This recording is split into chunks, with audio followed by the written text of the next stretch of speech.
Assalamualaikum warahmatullahi wabarakatuh. Jumpa kembali dengan Ibu Nur Hasna dalam pembelajaran kimia. Kali ini pembahasan kita adalah bagaimana cara menghitung perubahan entalpi reaksi dalam termokimia ya. Nah, untuk itu sebelum kita memulai pembelajaran, alangkah baiknya kita berdoa terlebih dahulu. Semoga Allah memberikan keberkahan, kekuatan, serta kecerahan pikiran kepada kita dan dapat menerima ilmu dengan baik sehingga kelak bermanfaat bagi kehidupan kita. Oke, berdoa terlebih dahulu. Berdoa dimulai.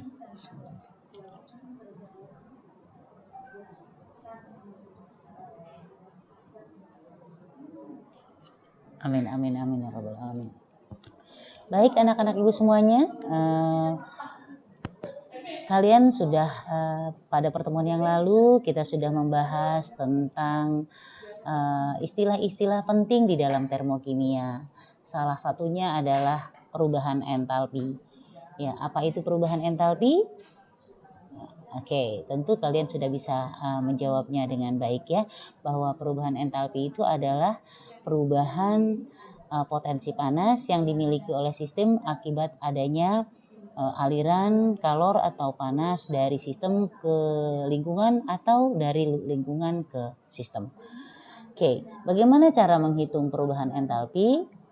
Ada beberapa cara yang bisa kalian pelajari, yaitu yang pertama secara langsung melalui eksperimen kalorimetri. Yang kedua berdasarkan hukum Hess. Yang ketiga berdasarkan data perubahan entalpi pembentukan standar. Yang keempat berdasarkan data energi ikatan rata-rata. Baik anak-anak ibu semuanya, sekarang kita lihat satu persatu bagaimana cara melakukan perhitungan terhadap perubahan entalpi reaksi. Yang pertama melalui eksperimen secara langsung atau disebut dengan eksperimen kalorimetri. Eksperimen kalorimetri ini menggunakan perangkat alat yang kita sebut dengan kalorimeter ya. Kalorimeter itu ada beberapa macam, di antaranya adalah kalorimeter sederhana dan kalorimeter bom. Nah, kita pada kesempatan ini yang ada pada gambar kalian ini adalah kalorimeter sederhana. Bagaimana prinsip kerja dari kalorimeter? Sesuai dengan pembelajaran kita itu berdasarkan asas Black ya. Pelajaran fisika kita waktu dulu mungkin kelas 3 SMP kalian sudah belajar. Itu menggunakan berdasarkan prinsip asas Black. Apa itu? Di mana jika dua zat berinteraksi, yang satu memberikan kalor, yang satunya menerima kalor, maka jumlah kalor yang dilepaskan oleh suatu benda sama besar dengan jumlah kalor yang diterima oleh benda yang lain ya. Atau persamaan matematikanya mungkin konotasinya kita bisa bikin bahwa Q yang dilepas sama dengan Q yang diterima. Paham anak-anak semuanya? Nah, oke. Sekarang kita lihat lagi berdasarkan perangkat eksperimen yang ada pada slide yang ini ya, yang sebelumnya ini, maka kita bisa melakukan perhitungan. Di sini kan ada termometer nih. Termometer fungsinya untuk mengukur suhu. Kemudian ada batang pengaduk untuk meratakan panas. Nah, ini ada sampel logam. Sampel logam inilah yang digunakan untuk mentransfer panas. Sebelumnya kan logam ini dipanaskan terlebih dahulu, kemudian baru dimasukkan ke dalam air. Nah, ini air. Nah, air ini tentu nanti yang akan menerima panas itu adalah air. Jadi di sini ada logam panas yang akan melepaskan panasnya dan kemudian ada air yang menerima panasnya. Nah, nanti besarnya kalor yang dilepaskan logam sama dengan besarnya kalor yang diterima oleh air sehingga nanti suhu keduanya menjadi sama.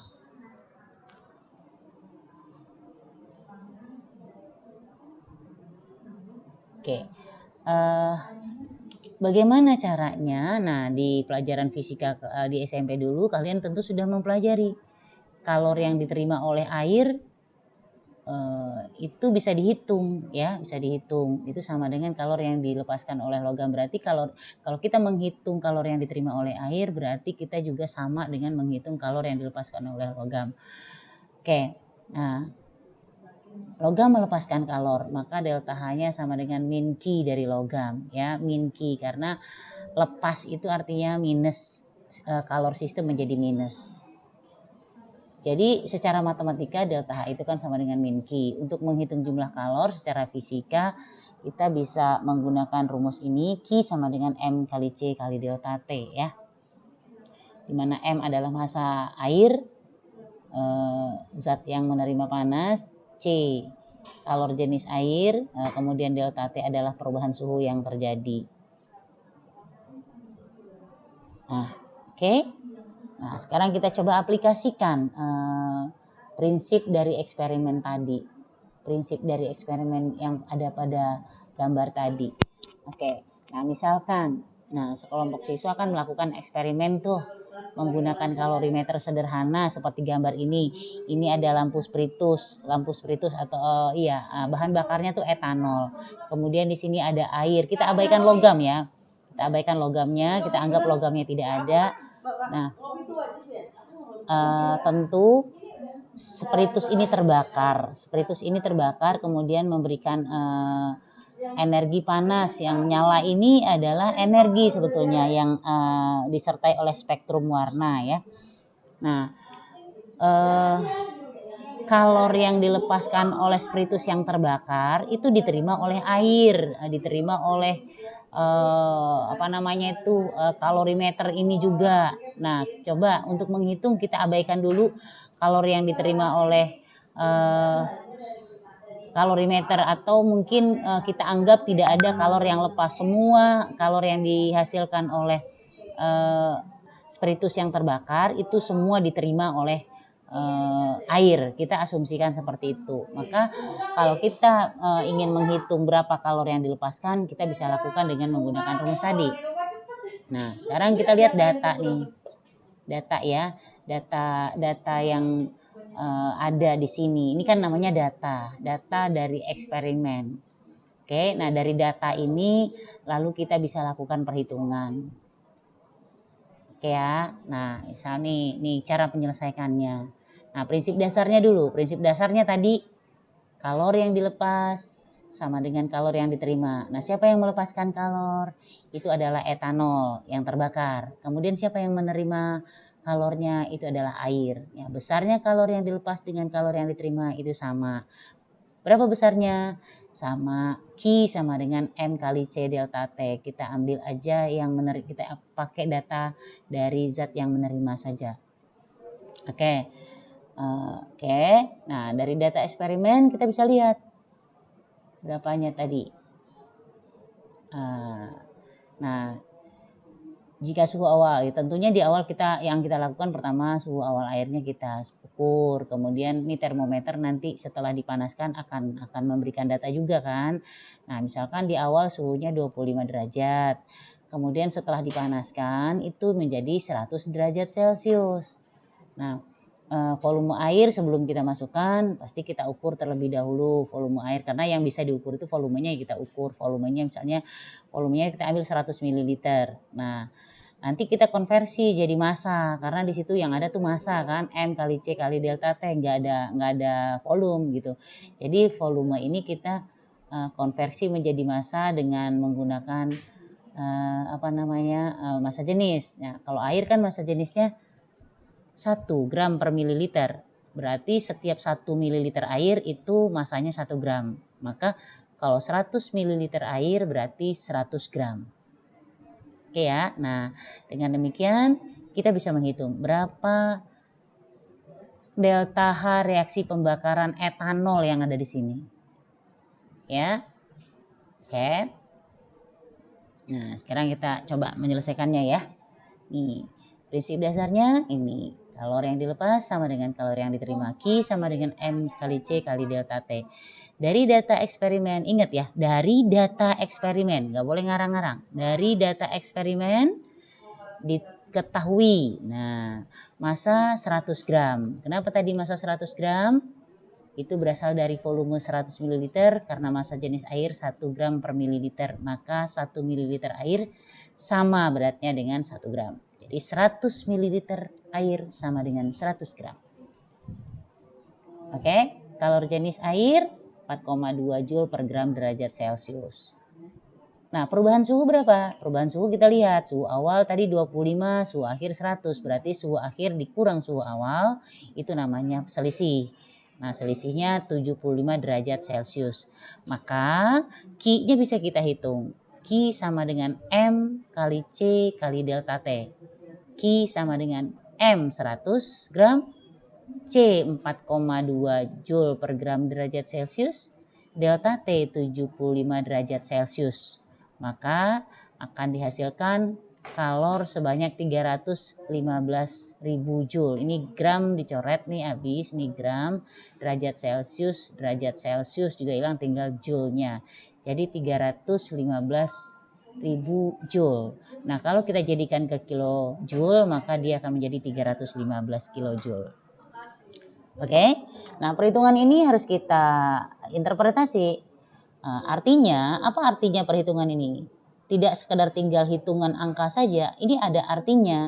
Apa artinya? Reaksi pembakaran etanol itu melepaskan kalor sebanyak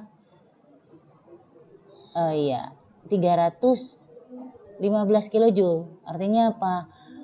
Delta H reaksi itu min Q ya, delta H reaksi delta H reaksi pembakaran C2H5OH atau etanol itu sama dengan min Q.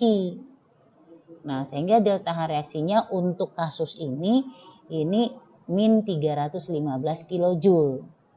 Jadi kalor yang dilepaskan, jadi artinya begini, kalor yang digunakan untuk menaikkan suhu air berasal dari kalor yang dilepaskan oleh reaksi pembakaran etanol. Berapa? Yaitu sebesar 315 kilojoule. Gitu ya. Ya. Diperhatikan baik-baik. Jadi kalau di dalam menyelesaikan soal itu data perlu diperhatikan. Pertanyaannya perlu ditelaah baik-baik. Oke? Oke deh. Nanti kita berlatih dengan soal ya. Nah, selanjutnya cara yang kedua. Cara yang kedua itu menggunakan hukum Hess. Nah, bunyi hukum Hess itu kira-kira begini. Jumlah panas yang dibutuhkan atau dilepaskan pada suatu reaksi kimia tidak tergantung pada jalannya reaksi, tetapi ditentukan oleh keadaan awal dan keadaan akhir dari suatu reaksi. Gitu ya. Nah, terus, untuk hukum Hess ini dapat dilakukan dengan dua macam. Ada dengan diagram siklus, ya, diagram siklus atau siklus reaksi. Nah, ini ada siklus reaksi nih. Kalian lihat, ini sebenarnya kalau ini 2C tambah 2O2 gas itu menjadi 2 CO2, ini namanya reaksi langsung satu tahap. Tapi bisa jadi reaksi ini berlangsung 2 tahap. Pertama 2C ditambah 2O2 menjadi 2CO. Nah 2CO ditambah lagi menjadi O2 menjadi 2CO2 gitu. Nah ini ada 2 tahapan, sedangkan ini 1 tahapan. Sebagaimana yang dikatakan oleh hukum Hess tadi, itu Hess tidak tergantung pada tahapannya, tetapi pada hasil akhirnya. Sehingga delta H3 ini sama nilainya dengan delta H1 ditambah delta H2, ya kan? 2 tahapannya, ini tahapan pertama delta H1, dari sini ke sini delta H2, sedangkan langsung delta H3, maka nilai delta H3 ini sama dengan delta H1 ditambah delta H2. Nah, berdasarkan diagram ini kita bisa bikin rumus. Nah, lihat arah tanda panah. Kalau berdasarkan tanda panahnya kan semuanya langsung nih. Set ke sana. Nah, berarti langsung. Berarti delta H3 sama dengan delta H1 ditambah delta H2. gitu. Delta H1 ditambah delta H2. Nah, berapa nilainya? Tinggal kita ganti ya. Nilainya delta H1 itu min 222 kilojoule, delta H2 minus 566 kilojoule. Sehingga delta H3 itu nilainya sama dengan jumlah ya, sama dengan 788 kilojoule. Maka perubahan entalpi reaksi pembentukan gas CO2 pada siklus ini itu adalah min 788 kilojoule gitu. Nah, perlu kalian perhatikan untuk mendapatkan data delta H per mol, kalian perhatikan koefisien reaksi. Nah, di sini koefisiennya ada 2. Artinya yang 788 ini, yang minus 788 ini adalah kalor yang digunakan untuk menghasilkan 2 mol CO2. Nah, berapa kalau untuk 1 mol? Tentunya dibagi 2. Kalau ini kan sebenarnya min 788 kilojoule per 2 mol. Nah, ini akan sama dengan min 396 kilojoule per mol. Oke? Paham ya? Oke. Selanjutnya kita lihat lagi. Hukum Hess itu juga dapat dilakukan menggunakan tahap reaksi, ya, tahapan reaksi seperti ini. Nah, jadi misalnya reaksi itu berlangsung beberapa tahap. Karbon ditambahkan oksigen akan menjadi CO2. Delta H-nya X. Kemudian karbon ditambah setengah O2, hasilnya CO. Delta H-nya Y. Kemudian karbon monoksida gitu kan, atau CO itu ditambah lagi dengan direaksikan lagi dengan setengah mol oksigen menghasilkan CO2. Nah, ini kalau tahapan reaksi yang seperti ini disediakan, nah kita lihat. Nah, berapa hasilnya? Nih, coba perhatikan. Akhirnya hasilnya semua kita jumlahkan. Nah, hasilnya seperti ini. 2C ditambah 2O2 menjadi 2CO2. Delta H reaksinya juga dijumlahkan. X tambah Y tambah Z kilojoule ya. Nah, coba perhatikan dari mana datangnya ini, persamaan ini. Coba kita lihat. Ini ada C. Ini ada C, berarti 2C. Ini 1 mol O2. Ini setengah mol O2. Ini setengah mol O2. Nah, 1 tambah setengah berarti 2. 2 mol O2 ya, 2 mol O2 menghasilkan nih CO2 1, ini CO2 1, 2 mol CO2. Oke ya. Nah, mungkin ada pertanyaan, Bu, kalau kenapa itu CO nggak dibikin? Karena padahal kan ada CO gitu kan nih, CO. Kenapa nggak ada di sini? Nah, kalian harus perhatikan. CO ini ada di bagian produk, sedangkan CO ini ada di bagian reaktan. Artinya, CO yang dihasilkan pada tahapan reaksi ini itu habis bereaksi pada tahapan reaksi ini. Maka kalau di matematika dia dicoret, ini dikurang ini sama 0 gitu kan. Jadi dia tidak dituliskan. Maka terjadilah reaksinya tahapan reaksi. Jadi reaksi langsungnya seperti ini. Nah, delta H reaksinya X tambah Y ditambah Z. Nah, ini per 2 mol. Ingat tadi ya, ini koefisiennya 2. Koefisiennya 2. Nah, berarti ini per 2 mol. Nah, berapa per molnya? Tentu dibagi 2. Jadi setengah kali X tambah Y tambah Z kilojoule per mol. Oke ya. Nah, oke, anak-anak ibu yang berbahagia, semoga kalian paham dengan apa yang ibu jelaskan ya. Selanjutnya kita akan melihat lagi cara yang ketiga, yaitu menggunakan data entalpi pembentukan standar ya. Data entalpi pembentukan standar. Bagaimana caranya? Nah, sebelum kita meninjau ke cara ini, alangkah baiknya kita memahami dulu apa itu entalpi, perubahan entalpi standar. perubahan entalpi standar. Nah, kita tahu bahwa pengukuran entalpi pada suhu dan tekanan yang berbeda akan memberikan nilai yang berbeda. Oleh karena itu disepakati oleh ilmuwan di seluruh dunia bahwa pengukuran dilakukan pada keadaan standar untuk memperoleh data yang betul-betul bisa dipertanggungjawabkan. Kapan kondisi standar itu dan bagaimana apa syarat-syaratnya dari kondisi standar yang dimaksud. Nah, kondisi standar itu ditinjau dari suhu dan tekanan ya, suhu dan tekanan udara.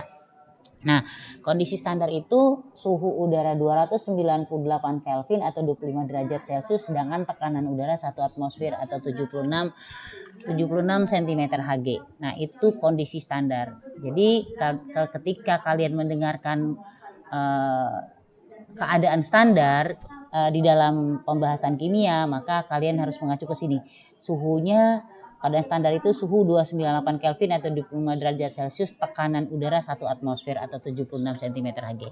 Oke ya, nggak boleh lupa kalau yang itu. Nah, kemudian berdasarkan jenis reaksi atau proses reaksi yang terjadi, maka perubahan entalpi standar itu dibedakan menjadi 3 ya, diantaranya ya. Mungkin ada yang lain, tapi untuk di SMA cukup ini dulu kalian pahami. Yang pertama, entalpi pembentukan standar. Entalpi pembentukan standar atau delta HF0. Kemudian entalpi pembakaran standar, delta HC0 ya. Entalpi peruraian standar ya, entalpi peruraian standar, bukan peruraian ya, peruraian standar atau delta HD0. Oke ya. Nah, sekarang kita lihat satu persatu. Apa sih sebenarnya entalpi pembentukan standar itu? Nah, kita lihat nih. Istilahnya harus kalian pahami banget, jangan cuma dihafal ya. Nah, kita lihat nih. Entalpi pembentukan standar simbolnya adalah delta HF0. Ini ada F kecil dibikin di bawah, ini ada 0 kecil seperti derajat nih. Delta HF0. Jadi bacanya perubahan entalpi pembentukan standar. Perubahan entalpi pembentukan standar. Oke. Nah, F ini diambil dari huruf pertama kata formation atau pembentukan.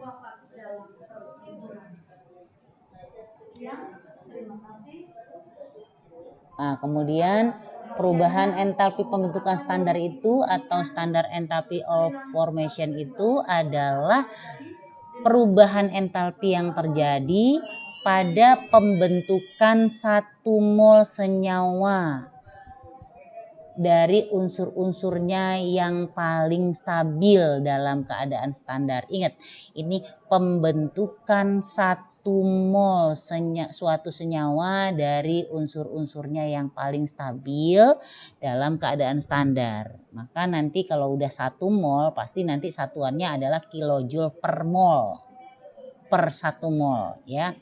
Nah, contoh reaksinya pembentukan uap air. Ya, uap air nih, H2O gas itu uap air. Jadi air itu ada 3 tidak wujud. Kalau H2OL berarti itu air yang cair. Kalau H2OS di sini berarti itu padat, es batu. Nah, jadi kalau reaksi pembentukan uap air dalam keadaan standar menghasilkan panas sebanyak 240 kilojoule. Ya, menghasilkan panas. Ya, berarti itu. Nah, ya seperti contoh reaksi pembakaran itu sebenarnya kan pembentukan uap air. Oke, pembakaran hidrokarbon ya. Nah, kita kembali ke istilah tadi bahwa yang namanya perubahan entalpi pembentukan standar itu adalah perubahan entalpi yang terjadi pada pembentukan 1 mol senyawa dari unsur-unsurnya yang paling stabil. Nih, air tersusun dari unsur oksigen dan hidrogen. Bentuk unsur oksigen yang paling stabil di udara pada kondisi standar adalah O2. Dan hidrogen yang paling stabil di udara adalah bentuknya H2. Maka persamaan reaksinya, persamaan termokimianya dapat kita tuliskan begini. Nih, unsur yang paling stabil H2 ditambah O2, ya koefisiennya setengah ya. 1 mol H2 ditambah dengan setengah mol gas oksigen itu akan menghasilkan 1 mol gas uap air. ya, 1. Ini harus 1 ya. Maka delta HF-nya ya min 240 kilojoule. Kenapa? Kenapa min? Nah, ingat ya, ini min itu dari menghasilkan atau melepaskan atau membebaskan, maka tandanya min. Oke. Nah, jadi kalau kita perhatikan koefisien uap air yang harus 1, maka dapat diartikan bahwa entalpi pembentukan uap air dari unsur-unsurnya yang paling stabil dalam keadaan standar atau delta HF standarnya adalah min 240 kJ per mol. Paham? Oke.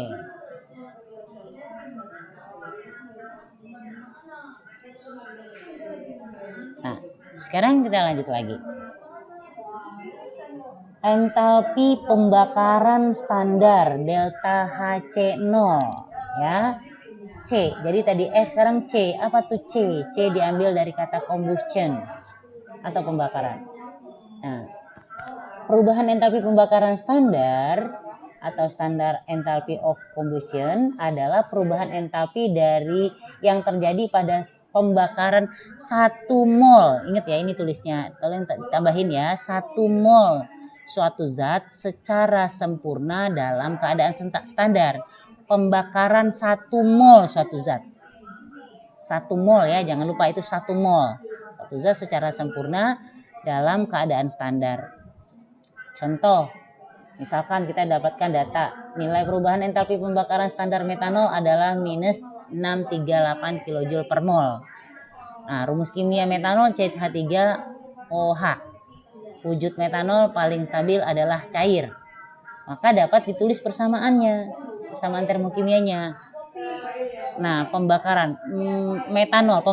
metanol ini adalah turunan dari hidrokarbon. Nah, kalau turunan dari hidrokarbon, kalau dia dibakar secara sempurna, pasti menghasilkan CO2 dan H2O gas. Nah, makanya pembakaran berarti bereaksi dengan oksigen. Berarti CH3 nih, etanol dibakar menghasilkan CO2 dan H2O. Kemudian tinggal kita sesuaikan koefisiennya. Nah, ingat 1 mol, ininya harus 1. Maka delta HC-nya sama dengan min 638 kJ. Nah, koefisien metanol harus 1 ya untuk menyatakan 1 mol. Nah, berdasarkan persamaan termokimia dapat diartikan bahwa entalpi pembentukan standar etanol itu sama dengan min 638 kJ per mol. Dapat kita buat persamaan kayak gitu. Itu artinya. Oke ya. Nah, sekarang yang ketiga, entalpi peruraian standar. Entalpi peruraian standar. Ya. Atau delta HD0. Nah, D diambil dari kata decomposition. Artinya penguraian. Apa itu? Penguraian entalpi, perubahan entalpi penguraian standar atau standar enthalpy of decomposition adalah perubahan entalpi yang terjadi pada peruraian 1 mol senyawa menjadi unsur-unsurnya yang paling stabil pada keadaan standar. Nah, kebalikan dari delta HF. Kalau delta HF tadi pembentukan dari unsur-unsurnya yang stabil. Kalau ini peruraian menjadi. Nah, contoh nih, kebalikan nih tadi. Kalau ini pembentukan, tadi ya di reaksi kita sebelumnya, pembentukan uap air seperti ini, H2 tambah O2 jadi H2O gitu ya. Nah, reaksinya melepaskan panas berarti eksoterm. Nah, kebalikannya, perubahan entalpi peruraian standar dari uap air adalah uap air terurai menjadi H2 dan O2. Delta H-nya kalau ini negatif, ini berarti positif karena kebalikannya. Jadi kalau tadi kebalikan dari eksoterm ya endoterm. Oke ya. Nah, yang paling perlu diperhatikan itu adalah koefisien. Maka dapat diartikan bahwa entalpi peruraian standar dari uap air menjadi unsur-unsurnya yang paling stabil adalah plus 240 kJ per mol. Tinggal dibalik ya. Oke. Nah, sekarang bagaimana menggunakan yang kita gunakan itu untuk perhitungan adalah entalpi pembentukan standar. Bagaimana menggunakannya? Dari hukum Hess sudah diketemukan bahwa delta H reaksi itu adalah sama dengan sigma delta HF zat-zat pada produk dikurang dengan sigma delta HF zat-zat pada reaktan. Contoh nih, contoh ya. Contoh, misalnya diketahui delta HF H2O gas 242 kJ per mol.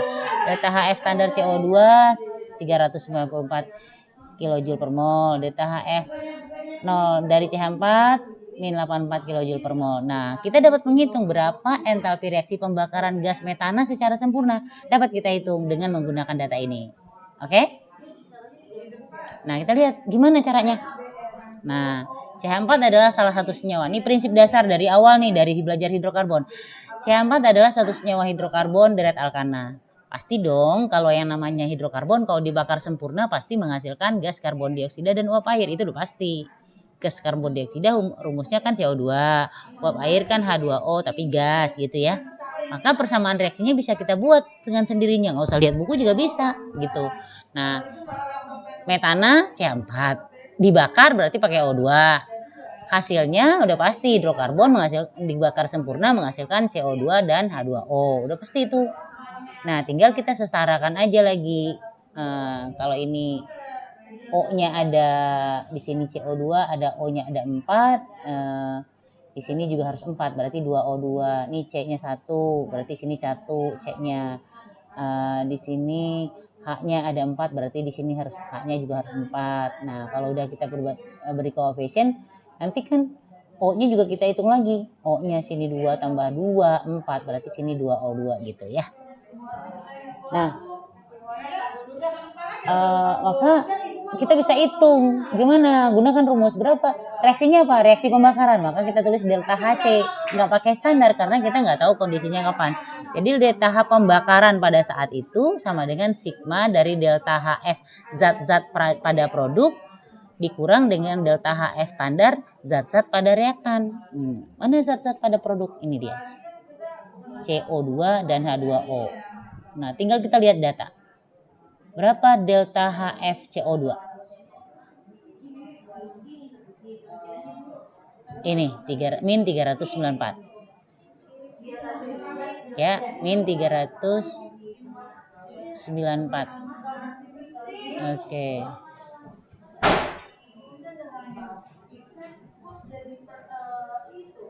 Oke ya, terus sorry. Aduh, sorry ya.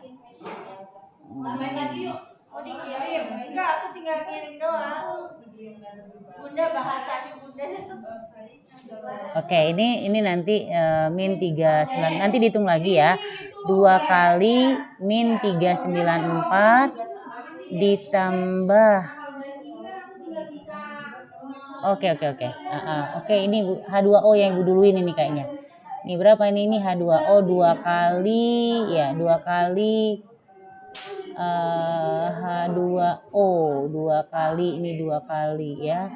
2 kali dari delta HF H2O ditambah 1 kali. Ini 1 kan, ini 1 kali delta HF CO2 dikurangin nih 1 kali dari delta HF CH4 kilojoule per mol, maka hasilnya seperti ini. Nah, sekarang pertanyaan, mungkin ada yang bertanya kali, O2 gimana Bu? Kok O2 nggak ditulisin? Gitu. Nah, ini catatan penting buat kalian bahwa unsur-unsur unsur-unsur bebas itu delta HF-nya 0. Nih, ini unsur nih, O2 ini unsur tapi bentuknya molekul. Molekul unsur atau unsur-unsur bebas itu delta HF standarnya 0 karena memang dia udah begitu, nggak dibentuk tapi udah begitu aja, maka delta HF-nya 0. Ya. Nah, ini tolong dicek ya. Ini Ibu menempatkannya agak sebenarnya nggak apa-apa, tapi biar kalian nggak bingung, ini sebenarnya di sini H2O 242 min 242. Di sini ada 2 H2O-nya berarti maka dikalikan 2. Kemudian CO2 minus 394. CO2-nya 1 ya. Jadi posisinya agak terbalik Ibu taruh tadi tuh. Tapi nggak masalah. Kemudian ini adalah delta HF dari dari CH4. Maka ketika kita jumlahkan dapatnya segini. Boleh dicek kembali ya. Nah, yang penting prinsipnya tahu. Oke, paham ya? Nah, kenapa? Apa jadi kesimpulannya? Setelah kita menyelesaikan soal, tidak dilepaskan begitu aja. Kita harus ngerti apa sih maksudnya gitu. Jadi dari perhitungan-perhitungan ini harus kita interpretasikan. Apa sih maksudnya ini? Nah, maksudnya begini. Bahwa setiap pembakaran 1 mol gas metana menghasilkan energi kalor sebesar 794 kJ menghasilkan. Makanya delta HC-nya min. Delta pembakaran metana itu min 794 pada kasus ini ya. Jadi kita interpretasikan artinya apa? Artinya setiap pembakaran 1 mol gas etana menghasilkan kalor sebesar 794 kJ. Sehingga kita bisa menuliskan persamaan termokimianya. Nih ya, 1 mol gas metana dibakar ya menghasilkan panas sebesar, jadi delta HC-nya min 794. Ini lari dia ya, ini lari dia nih. Ini ya. Nah, gitu. Jadi nih 1 mol gas metana dibakar dengan oksigen secara sempurna menghasilkan karbon dioksida dan H2O membebaskan panas sebanyak 794 kilojoule. Oke ya. Maka bisa juga kita bilang bahwa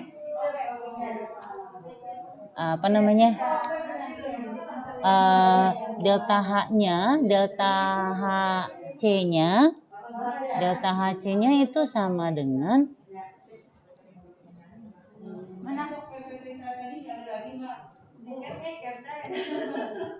sama dengan 7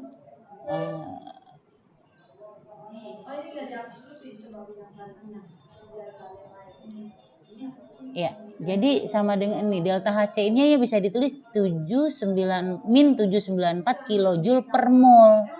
Nah, gitu. Oke ya, paham ya Nak? Baik, kalau udah begitu kita lanjut lagi ya.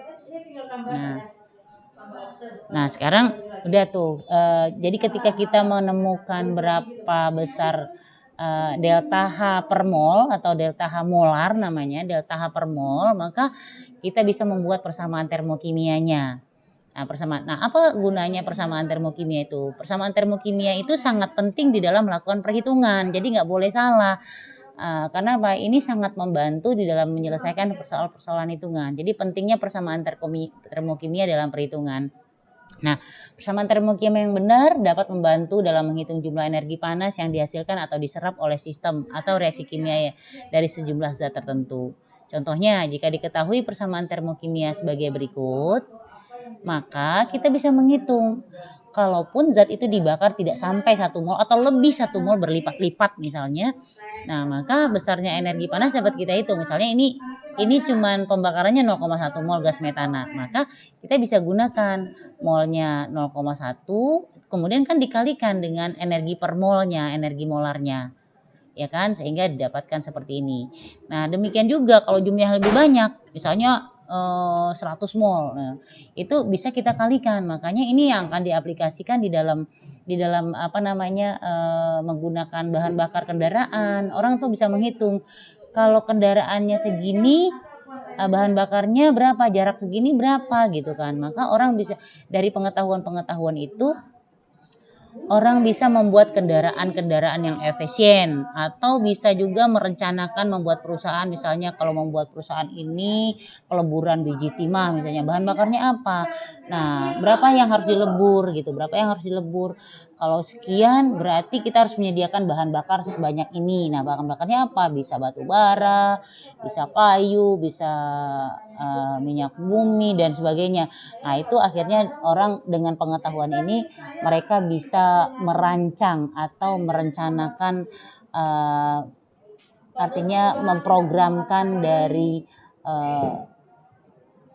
proses produksi dari perusahaan yang akan mereka jalankan, ya. Jadi tahu modalnya, berapa pengeluarannya, berapa nanti akan dijual produknya, itu nanti larinya ke sana, ya. Oke, anak ya. Jadi tidak melulu ngitung-ngitung doang nih, aplikasinya tuh banyak, kegunaannya itu banyak sekali. Oke. Nah, selanjutnya perhitungan delta H berdasarkan data energi ikatan rata-rata. Ya, untuk data energi ikatan rata-rata ini sudah datanya sudah ada. Orang-orang yang sudah pendahulu kimia kita sudah melakukan eksperimen mengumpulkan data-data tentang energi ikatan. Maka sekarang kita tinggal menikmati melihat tabelnya aja, ya. Jadi ini rumusnya dapat ditulis kayak gini, delta H reaksi sama dengan sigma energi ikat zat per reaksi dikurangi dengan energi ikat zat-zat hasil reaksi. Dengan asumsinya misalnya ini dan diketahui data kayak gini, ikatan C dengan H energi ikatnya segini, ikatan C dengan C energi ikatnya segini, ikatan C dengan Cl energi ikatannya segini gitu, ikatan H dengan Cl ikatannya segini. Nah, data ikatan Cl dengan Cl datanya segini. Nah, kita bisa menghitung kalau seandainya terjadi reaksi begini, CH4 bereaksi dengan HCl membentuk CH3Cl dan HCl, berapa panas yang dilepaskan atau berapa panas yang terlibat di situ gitu kan. Nah, kita bisa hitung apakah nanti ini reaksinya eksoterm apa endoterm. Nah, ini kita perhatikan ya. Nah, jadi penjelasannya seperti ini nih. Nah, kemarin kan kita udah belajar struktur ya, struktur hidrokarbon. Nah, CH4 itu strukturnya kayak gini. Berarti dia punya 4 ikatan CH. CH ada 4. Nah, jadi 4 ikatan CH, berarti energinya 4 kali 413. Ya, dilihat data kembali ya. Kalau salah nanti tinggal kalian ganti aja. Kemudian Cl2 itu berarti ada 1 ikatan Cl dengan Cl. Nah, 1 kali ikatan Cl dengan Cl berarti 1 kali sekian gitu ya. Terus kemudian hasilnya ini kan reaktan. Ini reaktan. Ini CH4 dengan Cl2 berarti reaktan. Nah, kemudian ini CH3Cl. Nah, ini produk. Nah, produknya kan CH3Cl dan HCl. Nah, berarti 3 ikatan CH dengan CH, 3 ikatan CH. Nah, 3 ikatan CH ya. Nah, 1 ikatan C dengan Cl tuh, 1 ikatan C dengan Cl nih. Nah, kemudian 1 ikatan H dengan Cl nih, energinya segini. Nah, kedua semuanya kita jumlahkan, namanya juga sigma kan, jumlah. Nah, jadi energi ikat reaktan jumlahnya segini, energi ikat produk nilainya segini, maka tinggal kita masukkan ke dalam rumus, delta H reaksi sama dengan sigma dari energi ikat zat per reaksi atau reaktan dikurang dengan sigma energi ikat zat hasil reaksi atau produk. Nah, maka delta H reaksinya tinggal kita pindahkan aja angkanya ke sini, ya. 1894 kJ per mol dikurang 19898 kJ per mol. Hasilnya adalah 104 kJ per mol.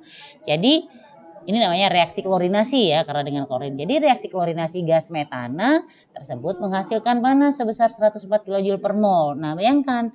Nah, tentu kita bisa tahu, oh ya kalau reaksinya kayak gini berarti panas. Menghasilkan panas. Jadi dengan reaksi ini harus hati-hati gitu. Sebab apa? Melakukan reaksi ini harus terhindar dari hal-hal yang dari barang-barang yang mudah terbakar karena dia menghasilkan panas. Gitu maksudnya. Jadi dengan kita mengetahui perubahan entalpi reaksi, maka kita bisa memahami perlakuan terhadap zat itu. Nah, selama ini kan anak-anak suka takut ya dengan zat kimia gitu. Padahal sebenarnya kalau mengerti dari sifat-sifat kimia itu, sifat kimia suatu zat, maka kita bisa memperlakukan zat-zat itu dengan baik dan tidak membahayakan diri kita. Maka pengetahuan itu sangatlah penting. Nah, makanya kalau bensin kan katanya ada tuh tulisnya hindari dari tempat suhu yang bersuhu tinggi misalnya, itu kan ada tuh peringatan. Kenapa? Berarti itu zatnya kalau bereaksi dia reaksinya eksoterm dan mudah menjadi pemicu kebakaran gitu loh ya. Oke anak-anak ibu semuanya, sekian dulu ya. Selamat berlatih, semoga kalian jadi anak yang hebat. Assalamualaikum warahmatullahi wabarakatuh.